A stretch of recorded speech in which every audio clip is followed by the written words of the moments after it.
โอเคค่ะตอนนี้มาถึงบทเรียนที่น่าสนใจนะคืออาจารย์ดอมจะสอนให้เรา practice tour practice แปลว่าฝึกทัวร์ก็คือฝึกนำเที่ยวนะคะใครที่หวังจะเป็นไกด์ชุมชนหรือนำเที่ยวชุมชนนะคะทัวร์ท่องเที่ยวนะคะเพราะนั้นอันหนึ่งที่อาจารย์ดอมจะพูดในบทเรียนนี้ก็คือคำว่า speech นะคะแปลว่าคำพูดนะคะเพราะนั้นการที่เราจะนำทัวร์เนี่ยเราต้องเตรียม speech ต้องเตรียมคำพูดว่าบุรีรัมย์เป็นยังไงโคราชเป็นยังไงเนี่ยต้องเตรียม speech ที่แปลว่าคำพูดนะคะแล้วบทที่ก่อนหน้านี้เราเรียนรู้คำว่าน่าสนใจคือคำว่า interesting อาจจะยาวบางทีว่าเราอาจจะใช้ว่าสถานที่ที่น่าสนใจเนี่ยอาจจะใช้คำว่าa good place นะ a good place นะ place สถานที่ใช่ไหมสถานที่ที่ดีอ่ะหรือว่าถ้ายิ่งกว่าดีเราใช้คำว่า great นะ a great place พอใช้คำว่า great แล้วชาวต่างชาติก็จะ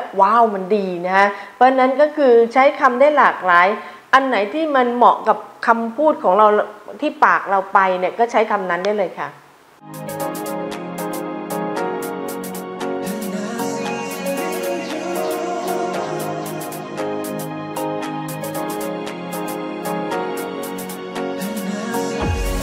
Giving tours is an important part of your role, and you should be speaking English for some of these tours.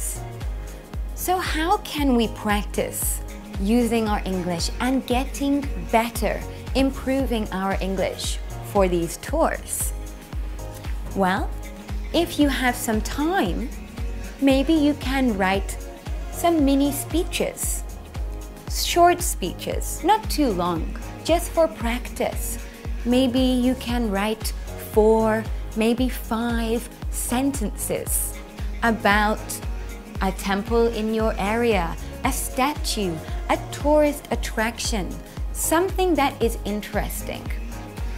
Write a little mini speech based on the information you have learned from previous clips and from the clip today, and from your lessons from the university. Practice writing a little mini speech and then try to remember it. And then when you're driving in your car or doing something boring like cleaning your floor or something like that, try to practice giving your speech. Try to remember your 4 or 5 sentences that you wrote about your mini tour. That way, you are building your English, always practicing your English, and becoming comfortable with our sentence structures and our new vocabulary. Keep practicing. Our second tip that you can try if you have some time is give imaginary tours to your friends and family. Remember, imaginary means not real. Use a translator if you still don't understand this word. Maybe you can give a short tour based on your mini speech that you have already wrote. You can give your little tour to your friends. Maybe you can give them a tour of your home, a mini tour of your office, but do it in English. Just a short, jokey tour for fun. But what it does is helps you keep practicing your English. When you have your lunch break, ask your friend, hey, can I practice my tour skills by showing you the office? Maybe it's quite funny for you and your friends, but make sure you do it in English. And another useful tip that we can use to improve our tour giving English skills is to watch some YouTube videos about giving tours in English. There are many videos available on YouTube for giving tours. There are many guides who film their tours or just give advice on how to give tours. By listening to them in English, you are improving your English skills. And maybe you can learn some useful phrases, some useful vocabulary, some useful tips from these guides. Here is a list of some videos which I thought were quite useful, or some of them are quite funny. So they're entertaining for you to watch, for you to enjoy. And there are many, many more, not just these 4. If you click on some of these, it will show you links to many more guide videos, all in English, to help you keep listening and keep practicing. So let's start with some useful phrases. The first thing you will want to do when giving your tour is make sure people are listening to you. Maybe they are so busy looking at things or on their phones or speaking with their friends and family, they are not listening to you, not paying attention. So here are some phrases that we can use to get their attention.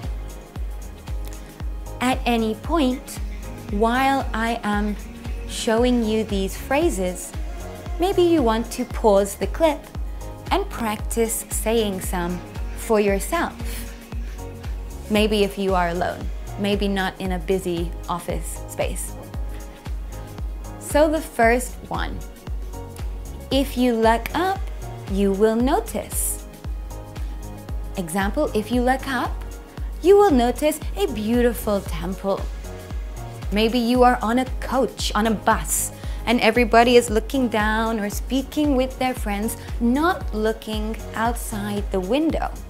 Or maybe you're outside, but they are so busy talking, they don't pay attention to something interesting next to them.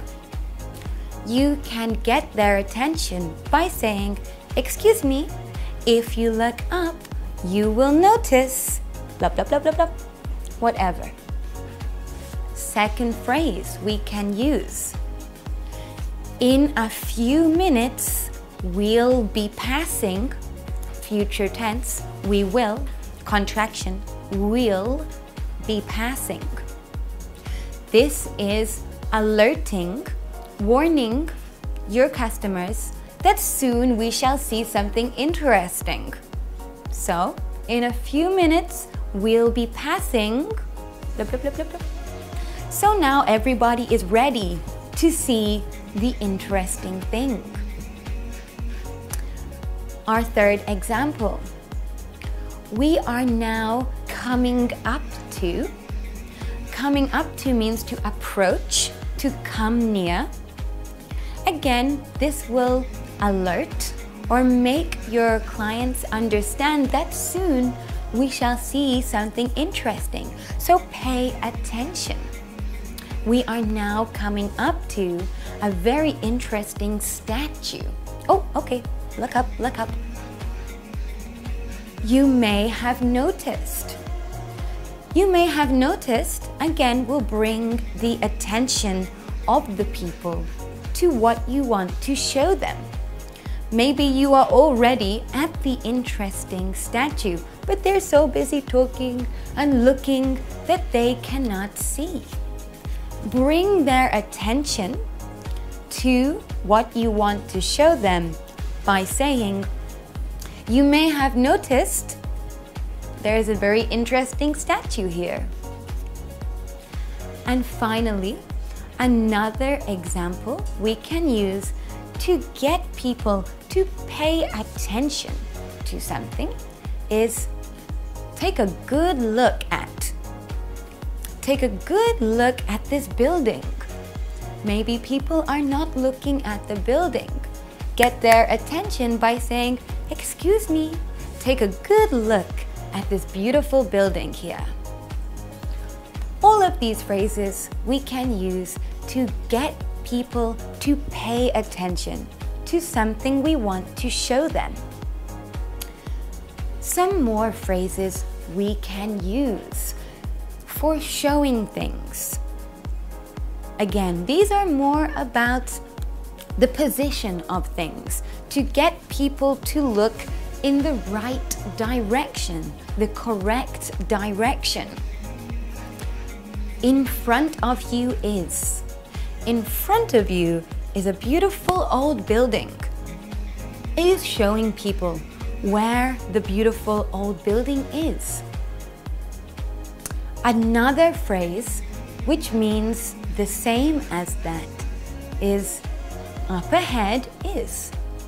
Up ahead is a beautiful old building. In front of you is a beautiful old building.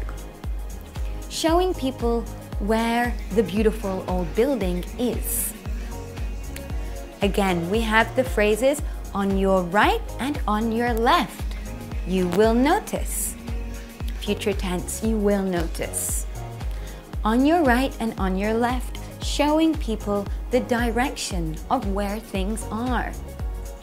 You can also use the word the, on the right, on the left. It's up to you. Another phrase we can use is, as we turn the corner here, you will see. Corner, if you're not familiar with the word corner, then you can use your translator. It's showing people where the location, the position of something is. Notice with these two previous phrases, we are using future tense. On the left, you will see. As we turn the corner, you will see. Will notice, will see. Future tense.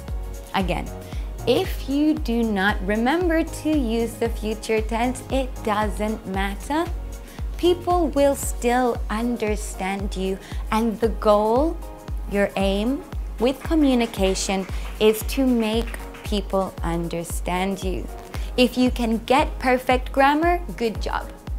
But don't worry about small grammar mistakes.